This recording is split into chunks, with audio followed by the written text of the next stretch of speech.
Bon, avant de commencer, et d'ailleurs pour information, je suis déjà à la bourre, puisque bah voilà, quand on mange tard, etc., etc.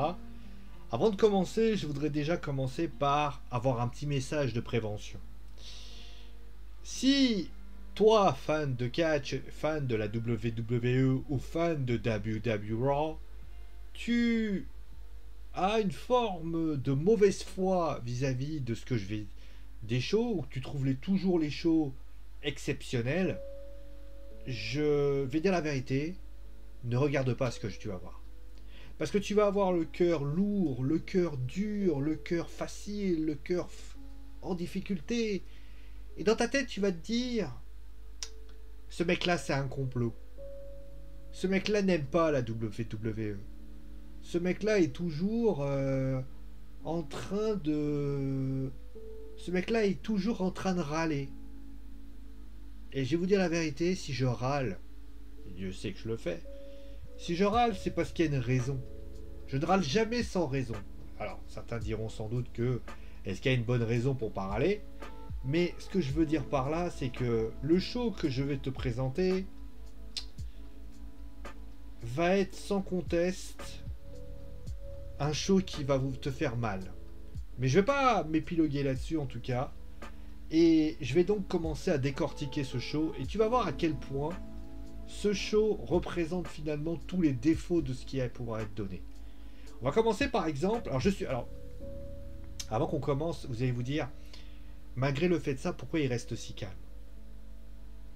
Pourquoi il ne s'énerve pas? Pourquoi il n'est pas en train de péter son câble? Pourquoi ci, pourquoi ça? C'est parce que je pense qu'à un moment donné, quand tu fais. Ça fait déjà 3 4 semaines que ça dure. Bah, au bout d'un moment, t'as un peu ce qu'on appelle la résignation en fait. T'es quand même un petit peu résigné. T'es résigné parce que dans ta tête, tu te dis, bah laisse tomber, mec. Laisse tomber, meuf. Laisse tomber, à un moment donné, ça va, je veux dire, ça sert à rien de se prendre la tête. La preuve en est. Regardez par exemple ce moment. Le retour d'Omos et de AJ Styles. Très bien. Les mecs, ils les font venir au début. L'idée est intéressante. Mais dans l'exécution, c'est à chier. C'est à chier pourquoi? Parce que le match est pourri. Alors pour plusieurs raisons que je vais m'exprimer. Mais même le segment il te fait passer, honnêtement, c'est tellement passable qu'au bout d'un moment, t'as même envie de dire, bah, y a pas grand chose à se mettre sous la dent. C'était nul, c'était mauvais, il n'y avait rien à mettre sous la dent, il n'y avait rien à être impressionnant, il n'y avait rien de donné, il n'y avait rien à aimer. Et je suis désolé, comment tu peux dire que c'était bien? Et puis le match, bah le match c'est encore plus de problèmes. Pourquoi? Parce que les gens vont me dire, ah ouais, Omos, impressionnant. Alors oui, il est très grand. Oui, Omos, impressionnant. Alors oui, il frappe. Mais le Great Khali frappait très fort aussi. Le Great Khali, c'était un mec qui mesurait 2,20 m. Le mec, quand il mettait un coup, je peux te dire que tu le sentais passer. Mais j'ai envie de te dire, Omos, c'est la même chose. Moi, je me suis dit, bon, allez, ils vont faire un match. Je ne demande pas de la part d'Omos de faire un Somoso Plecha ou un Tope Suicida ou un truc comme ça. C'est sûr qu'il n'est pas capable. Mais au terrain nouvelle, mets de l'impact dans tes coups. Ne fais pas juste envie de frapper. Parce que quand tu frappes comme ça, tu es un Great Khali bis. Alors je sais que le Great Khali a été au Hall of Fame 2021 et ça c'est assez rare pour être souligné. Mais le Great Khali à la limite, c'était quand même quelque chose. Mais je sais pas ce que André le Géant, on s'est dit ah André the Giant c'était une idée, mais André the Giant, faut pas oublier que ceux qui se souviennent notamment de WrestleMania 3, c'est surtout parce que à WrestleMania 3 il avait des problèmes. Alors moi j'ai envie de dire, franchement voilà. Et qui plus est, ce qui est le plus malheureux dans l'histoire, c'est que Omos est donc celui qui ne peut pas subir, si tu veux. Mais moi, ce qui me gêne le plus dans l'histoire, c'est que Omos est celui qui finalement rend AJ complètement jobard. C'est-à-dire que Omos, à un moment donné, bah, comme il ne peut pas subir, c'est AJ Styles, l'homme qui a un nombre de 5 stars, 5 étoiles dans le match, et qui, pour ainsi dire, est impressionnant. Regarde tous les matchs qu'on a eu de AJ. AJ, c'est du génie. AJ, c'est du pain béni. Quand tu connais AJ Styles, tu te dis dans ta tête, bah AJ, c'est quand même un mec qui en impressionne plus d'un. Samoa Joe, Shinsuke Nakamura, Kenny Omega, il y en a plein comme ça. Et au lieu de se dire, allez, on va s'accrocher, etc., bah AJ, il passe pour le débilos de service. Il passe pour le mec qui est obligé de subir parce que Homos ne peut pas. Bah, j'ai envie de te dire, c'est très malheureux. C'est très malheureux et ça donne une image tellement mal faite de ce pauvre AJ qui n'a rien demandé de ça. Alors certes, il est Grand Slam Champion. Mais, et alors? Si c'est ça, être Grand Slam Champion, bah, il n'avait pas à l'être. Voilà, clairement. Ensuite, il y a eu... Alors, c'est peut-être la seule éclaircie de ce show. C'est la seule. C'est la seule. C'est le segment avec Charlotte Flair. Alors, le match en lui-même, il est bien. Le match en lui-même, il est plutôt plaisant.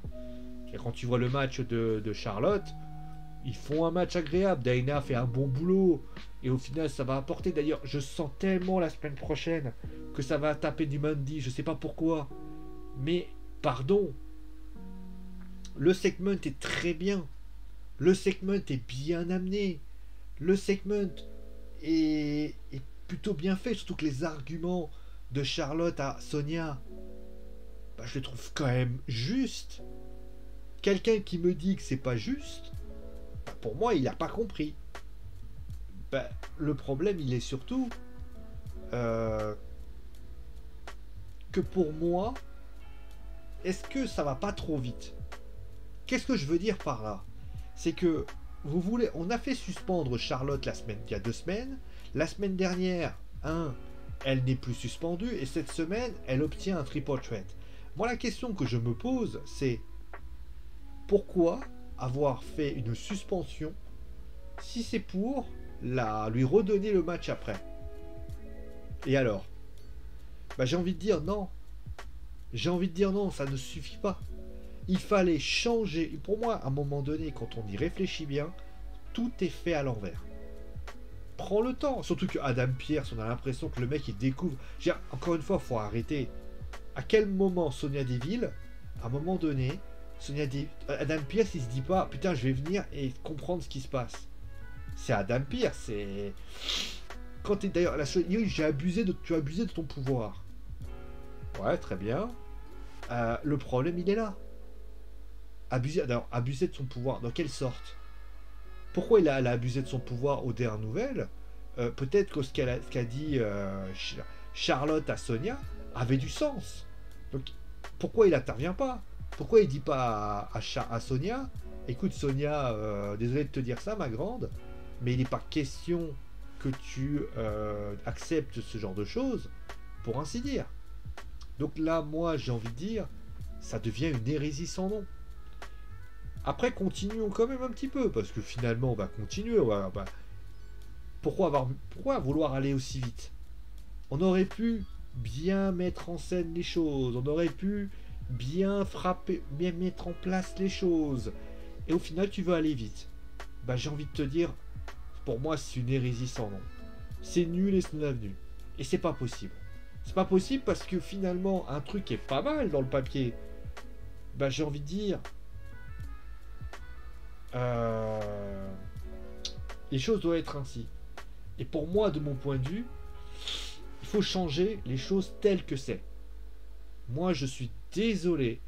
Quand tu prends les choses pas à pas, prends ton temps. T'as une bonne rivalité. Franchement, elle est pas mal la rivalité. Surtout que finalement, ça crée aussi la rivalité Adam Pearce, Sonya Deville. Mais aux dernières nouvelles, arrête de te comporter comme un ado. Je sais pas, moi je trouve ça pathétique. Je trouve ça pas terrible. Parce qu'au final, tout va trop vite. Et au final, d'ailleurs, les 22 acteurs de la Manchester City PSG sont déjà là. Pour moi, c'est totalement surréaliste. Et finalement, tout ce qui a été mis en place, qui est plutôt une belle chose, bah au final, bah, ça donne tout simplement quelque chose qui est, de mon point de vue, qui est abstrait. Et c'est bien dommage. Juste après, on a eu donc... Alors ça, bon, j'ai même pas envie d'épiloguer là-dessus. Parce que j'ai envie de dire que... Voilà, John Morrison qui perd. Je crois qu'il faudrait arrêter, faudrait compter le nombre de défaites de John Morrison. Franchement, je vais faire une statistique, les nombres de défaites de John Morrison. Parce que ça devient quasiment ridicule. Depuis qu'il est avec le Miz, le mec, quand même, John Morrison, Johnny Mondo, le mec qui a remporté la ICW, qui a fait des titres exceptionnels avec la Lucha Underground, passe pour un crétin de service.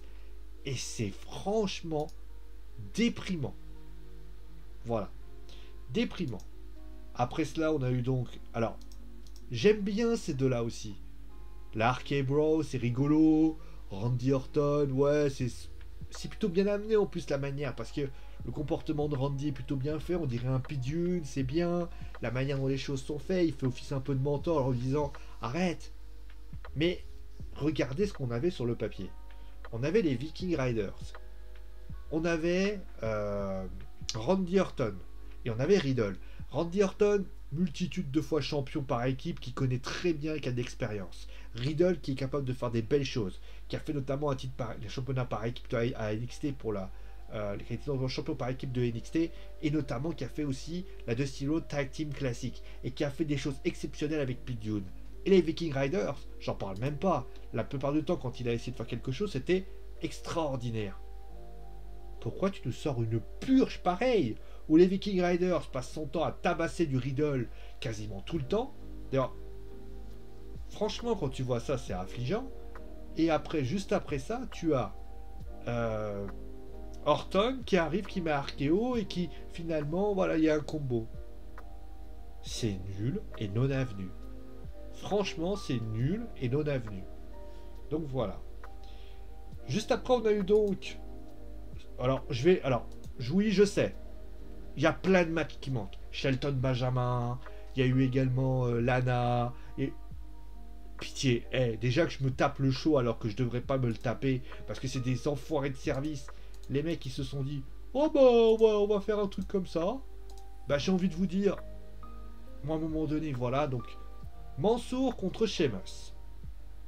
Alors, Mansour contre Sheamus, bah déjà première chose à dire, Mansour, pour ceux qui pourraient se poser, ils pourraient dire ah c'est un prince saoudi, c'est le Saoudi, c'est l'Arabie Saoudite.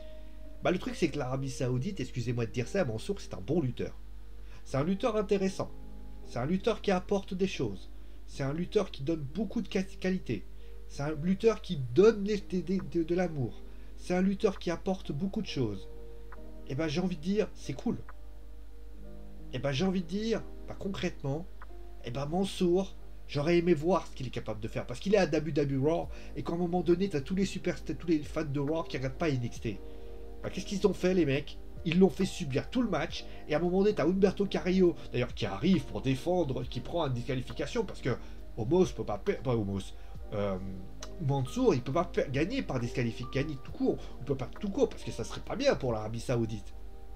Bah, j'ai envie de te dire, c'est une hérésie sans nom, c'est une débilité sans nom. À quel moment tu te dis, ah, c'est une très très bonne idée, hein, soyons un petit peu intelligents, soyons un petit peu intelligents, soyons un petit peu... Ayons une réflexion sur la réalité, sur ce que tu dois faire. Bordel. Quand tu vois ça, tu te dis, non, mais c'est pas possible. À un moment donné, voilà. Ça, c'est les choses qui sont pour moi d'une incohérence, pour ainsi dire, assez folle. Tu as Mansour, un lutteur qui a quand même prouvé des choses à NXT, et qu'est-ce que tu fais? Tu dis, bon, bah écoute, mon ami, on va faire quoi? On va se contenter. Non, mais... À quel moment dans ton cerveau, tu t'es dit c'est une super idée? Franchement, c'est nullissime. Et alors le dernier, parce qu'on va en parler aussi de ça. Bobby Lashley contre donc Braun Strowman. Moi honnêtement, quand j'ai vu le match, je me suis dit bon, en général depuis quelques semaines, la WWE sauve quand même le show par un main event. Et tu te dis, bah quand même, Strowman contre Lashley, c'est quand même un bon truc. On va pas se leurrer, c'est quand même un bon truc. Mais ils sont pas foutus de le faire. Franchement, je me suis dit, c'est fade. Il n'y a pas de moment marquant. Je veux dire, à part le moment où tu vois le de Lashley, sinon il n'y a rien d'autre. Tu vois McIntyre après le match qui met un Claymore Kick, tu le vois à 10 mètres. À quel moment le caméraman ne peut pas faire l'effet de surprise, il n'y arrive pas. Le match était mauvais. Le match était d'une qualité complètement débilo, catastrophique. Et j'ai envie de dire, bah, à quel moment tu te dis, bah c'est cool. Non, c'était pas bon. Il n'y a pas de moment marquant. Les deux lutteurs, certes, ont fait un duel de force, mais à un moment donné, c'était un duel de force tellement fade qu'à un moment donné, c'était un goût d'arriéré, de goût dégueulasse. Franchement, c'est raté. Et vous savez, je sais pas le dire. Enfin, chaque fois, vous savez, je regarde les shows, j'essaie quand même de toujours trouver des circonstances positives, même si parfois c'est pas évident. Et je pense que c'est la première fois, hein, que je n'ai aucun truc, enfin aucun moment à retirer. En général, t'as toujours un petit truc. Ah, ça c'était pas mal. Alors, ça, vous pourrez bien le segment de Charlotte Flair. Mais même celui-là, il est bancal. Il n'y a pas un truc où tu te dis, ah, ça c'était bien. Et souvenez-vous à la WWE, même dans les temps les plus sombres de la WWE, à un moment donné, on se disait toujours, ah, bah à la WWE, il y a toujours un show où tu te dis, bah ok, il y a eu un match, ce match-là était pas mal, ce match-là était intéressant. Sauf que là, il n'y a rien. Il n'y a rien. Tu peux même pas utiliser la carte du show de transition. Parce que le show de transition, c'est quoi? Le show de transition, c'est de dire que les autres shows ont été bons. Sauf qu'il n'y a pas un show qui est bon. T'as un show moyen la semaine dernière, mais sinon il n'y a rien d'autre. À quel moment vous allez vous bouger le cul, la WWE? À quel moment vous êtes dit, bah, je vais peut-être essayer de me bouger le derche pour y arriver? Non, vous vous êtes dit, ah bah non, on va se contenter de minimum. Parce que les mecs qui nous regardent, finalement, on s'en bat les couilles. Putain, vous faites une Super League, ce serait pareil, hein. Sans déconner. D'ailleurs, j'ai pas parlé d'Eva Marie. Attendez, j'ai pas fini. J'ai pas parlé d'Eva Marie, parce qu'Eva Marie, je n'en ai pas parlé. Vous décidez de faire venir Eva Marie aussi, parce que il y a eu Eva Marie qui a fait son retour. Alors, j'ai pas y aller parler beaucoup, parce qu'Eva Marie, moi, je peux pas donner mon avis là-dessus. Je ne connais pas plus qu'Eva Marie, et je peux pas donner mon avis là-dessus. Mais Eva Marie, tiens, Eva Marie, elle est revenue alors qu'elle avait été renvoyée, enfin non prolongée par la WWE. Et plus intéressant que ça, Eva Marie, elle a rien changé niveau in-ring. Pour moi, elle est toujours aussi fade qu'une soupe sans sucre. Mais la vérité, c'est que Eva Marie, pardon de le dire, à un moment donné, ça veut dire que Chelsea Green, Mickie James sont partis, mais que Eva Marie, bah, pour ainsi dire, elle n'est pas là. Bah, pour moi, c'est une hérésie. Et je vais terminer juste par un dernier point, et vous allez comprendre là où je veux en venir. Il y a autre chose que je voulais justement parler, et vous allez tout de suite comprendre. C'est que je pense que aujourd'hui, ce que j'ai vu à WWE Raw, là je reviens à la conclusion, je vais pas, je sens, certains diront que je me dis, sans arrière-pensée, je pense, alors après à tort ou à raison, je pense qu'on a eu vous savez, on a eu quand même du chaud et froid ces dernières semaines. La Dynamite nous a offert un show, le meilleur show weekly de la 2021. NXT nous a offert un show extrêmement sympathique. Le meilleur show weekly, le pay-per-view, voilà, NXT. SmackDown, le meilleur main event. Bah, j'ai envie de te dire, Raw vient tout simplement de nous transmettre le pire show de l'année 2021. C'est le pire. J'ai jamais vu un show aussi mauvais que ça. Franchement, je suis mais choqué. Le pire show année 2021. Peut-être que ça va changer. On pourra peut-être faire pire. De toute façon, on ne pourra pas faire pire, hein, mais je pense pas. Mais bon, on peut toujours faire pire. Mais honnêtement, c'est une catastrophe. Sans déconner, tu es dans une situation extrêmement calamiteuse. Voilà. Franchement, c'était une catastrophe et honnêtement, je suis très déçu de la WWE. On va quand même aller voir NXT SmackDown parce qu'il le mérite. Mais sans déconner, c'est une débilité sans nom. Clairement. C'est une débilité sans nom. Voilà. Voilà, on va s'arrêter là pour aujourd'hui. De toute façon, il y a le match entre Manchester City et le Paris Saint-Germain qui a débuté. En tout cas, merci à vous tous dans cette émission. Portez-vous bien. Et vive le catch, en tout cas, vive le beau catch. Parce que celui-là, il était au niveau c'était le show de la honte. Allez, bisous tout.